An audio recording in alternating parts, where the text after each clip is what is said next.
Before we get started, Halloween month is around the corner, and like last year, I'm planning to do a rapid-fire style 7-movie review of horror movies every week for October. What are some horror flicks that you enjoy? They can be great, they can be crap, they can be mainstream, obscure, comedy, legit scary, older, newer, for adults, not porn, that's not what I mean, don't get no funny ideas, ya pervs. Whatever the case is, I want your suggestions. A personal shout out in my video unless you prefer to remain anonymous. However, I have one rule: no torture porn like Saw or Hostel. Nothing of that nature. Sorry, it's just not my cup of tea. Anywho, on with this review. Hey guys, welcome to Get Busy Watching. I'm your host, Honest Dan. It is way too hot to be wearing my long sleeve shirt. Let's talk movies.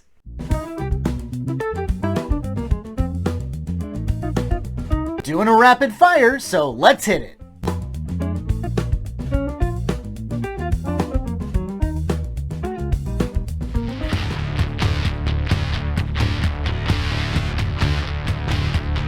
Maggie Q is an assassin, and her mentor, Samuel L. Jackson, is killed. She seeks revenge, and to bump uglies with Michael Keaton, and I have no idea who to be jealous of. Yeah, okay, this was a pretty fun ride. Count me in when Maggie Q is involved any day. Coupled with some pretty solid action sequences, it's got some great chemistry between Maggie and Jackson. I won't pretend this gets the waterworks going, but both have some fun personalities to keep things engaging for the audience. This is certainly the case when Keaton gets more prominent screen time as the villain that has the hots for Anna. Leave it to Keaton to have classy tastes in both suits and ladies. In any case, Maggie sells her fight scenes like a pro, has some serious sass that puts most sitcoms to shame. She carries this project like she carries her guns. I guess my only issue is we weirdly never get to know the main villain, who doesn't show his face until the halfway mark and only in a few following scenes. His henchmen get the spotlight, but not the big bad. It's hard to get invested in his defeat if we don't know him that well. It's a serviceable action romp. If you're in the mood, I recommend it. My honest rating for The PROTEGE, a 4 out of 5. What do you say we say to Lasank tomorrow night, 8 o'clock? I mean, you can say it, but I won't be there. I'll give you a time and place.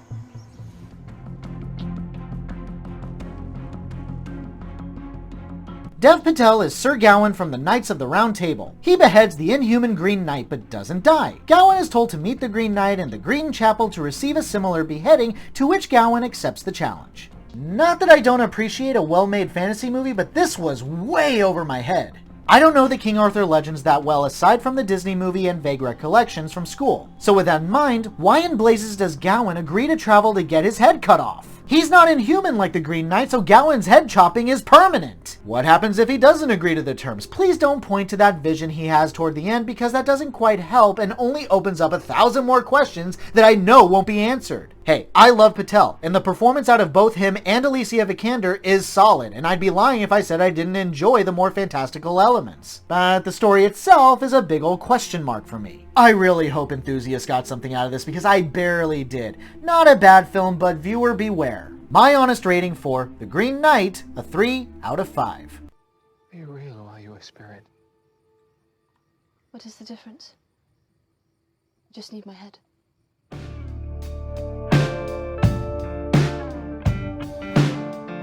Set in the distant future, mind-controlling aliens are attacking the human race. Bruce Willis is recruited into a small squad for a daring mission to confront the alien invaders head-on. Holy Christ, I've seen some bad sci-fi movies in my day, but this is a cake cutter that would make the Xenomorph Queen my personal lapdog. I don't know what that means, but I imagine that this movie knows even less about how to be a good movie. The world building is absolutely atrocious, making you think it's going to be about a conflict between humans, but then shifts gears and suddenly becomes action movie Invasion of the Body Snatchers, but as boring as a Christian sermon. Way too much talking about events we never see play out, science that doesn't make any sense, and frankly, the entire trigger for the story, kill them before they kill us, is total crap. Despite being billed as one of the main actors, Frank Grillo is barely in it and contributes even less. And stuff feels like it's being made up as the movie goes along. There's long stretches where even Bruce Willis is forgotten about. It's a total crapshoot. Definitely one of the worst movies I've seen this year. Avoid this like the plague, you have been warned. My honest rating for Cosmic Sin, a 1 out of 5. You really think you got what it takes to get this job done? Ask me that again. I dare you.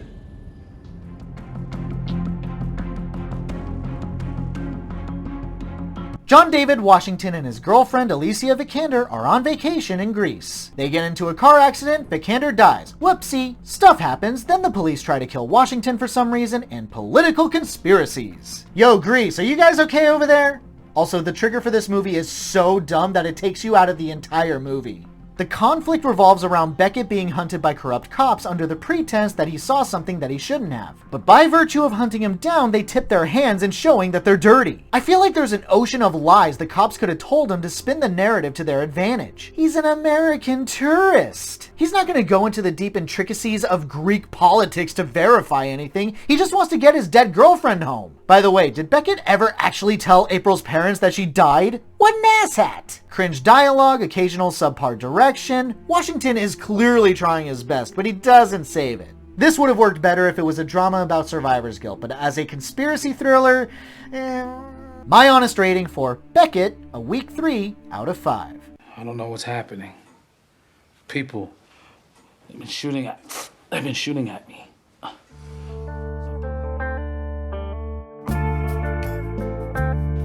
Tom Holland meets this cute girl. He falls in love, she's about to leave, he gets sad and joins the army, they get back together, he experiences some heavy stuff, and goes home to do drugs. What the hell was this movie? 2.5 hours of sheer unpleasantness. It starts off like a Hallmark flick with terrible romance dialogue that seemed right out of a teenager's thirsty fanfiction about finding true love. But as soon as we get to Holland in the military, the movie suddenly becomes boring. When he gets home, literally, all we do is watch him get into drugs, become unstable, get his wife into drugs, both of which start overacting, the two of them suffer and become jerks to each other and just ruining lives all over the place. 2.5 hours of this. Even when all of it's resolved, spoilers I guess, it's a happy ending, it feels meaningless and hollow as the resolution feels like a cheap parting gift that was slapped together at the last second for a soiree that offered me nothing but kicks to the balls. I love the Russo brothers, but I will be damned if I ever see this movie again. And for your sake, I don't recommend seeing it either. My honest rating for Cherry, a 1 out of 5.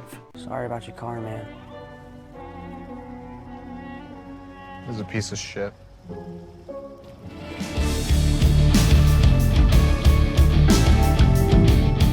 Mark Wahlberg is a reincarnated super warrior and finds out he's the target of 2 groups of similar reincarnated super warriors. Hidden in his vast memory bank, Marky Mark hid an egg that can destroy the world and prevent reincarnation, and the good group wants to stop the bad group from using it. Wow, is this dumb, but wow, is this fun! Get this, the bad guy wants to destroy the world so he can stop reincarnating. He has a gun that shoots bullets that can somehow download these people's memories, effectively preventing reincarnation. How is that not the answer? Shoot yourself in the head with that thing, you weirdo! And if the egg is hidden and only Wahlberg knows where it is, wouldn't it be prudent to keep it hidden? Keep his identity a secret when he comes back. Why would the good guys need to look for the thing the bad guys want? As brainless as this plot is, I have to admit, some of the dead honest dialogue made me laugh, and Wahlberg constantly looks like even he wasn't buying into this movie. I understand the negative reviews, but I gotta say, the reason why everyone considers this bad is every reason I find it entertaining. I still recommend it. My honest rating for Infinite, a 4 out of 5. Are you planning on trying to drown me? Because I got a thing about drowning. Which is? I don't like it. Yo, what kind of success rate is this? A bunch of teenagers are on a space voyage to a new planet for mankind, a voyage they won't live to see the end of. They discover that they've been taking pills to suppress their base urges. They stop taking those pills, Colin Farrell dies, this dude says it's because of aliens, and chaos in space! This sucks harder than getting jettisoned out of an airlock. Horny teens are the reason humanity will die! From the absolute get-go, you can probably jot down a laundry list of reasons why the entire setup for this story doesn't work. As soon as the conflict starts bubbling over, you can point to every single character and know exactly who this character is and what role they'll play in the story, and basically be right on the money. Essentially, it's a predictable sucker. You know how these events will play out and how they'll get resolved. The predictability is an issue all its own, but what makes this worse is that the characters are supposed to be super smart. Yet none of the non-important characters ever bother to ask basic kindergarten questions. I wish that made this a so bad it's hilarious kind of viewing, but instead it's boring and a waste of time. Lord of the Flies in Space is about as derivative as it sounds. Not recommended. My honest rating for Voyagers, a 2 out of 5. That's exactly what I want to talk to you about. You have, but you're not feeling what I'm feeling. No grabbing, Zach.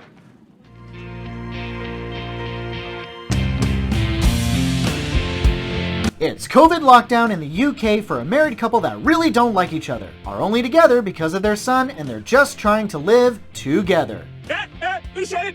I'm happy to consider this an apology for lockdown. This is significantly better. It's basically a stage play with just James McAvoy and Sharon Horgan and breaking the fourth wall. McAvoy and Horgan brought their A games as they play these bitter, petty people who do almost nothing but talk crap about each other. Most of their scenes are done in very long takes, and their chemistry, the way they bounce off of each other, is nothing short of impressive. But what makes this so much fun is how funny they are. Make no mistake, there are some legitimately heart-wrenching scenes that I think more than a few people will unfortunately be able to relate to. At the heart of it all, it's a light, quirky, romantic dramedy. My only real complaint is how much these two bang on about their son, yet despite having an appearance, doesn't have any real scenes for him to stand out, making me wonder how essential he was to the story. I really hope this doesn't go unnoticed by the masses because it's really good. I recommend it. My honest rating for Together, a strong 4 out of 5. I would love to pick that mushroom and watch that stupid bastard lying on the floor, shitting his pants, thinking he's gonna die. Thanks so much for watching, you guys. I really appreciate it. Have a great day. Stay safe and healthy out there. Hope to see you soon. One final caveat as you guys move on with your day, I've decided to test my luck at a Patreon, so please consider supporting the channel. No obligations, of course, no content is gated off, but any and all support would mean a lot. Links in the description. Have a great one, folks.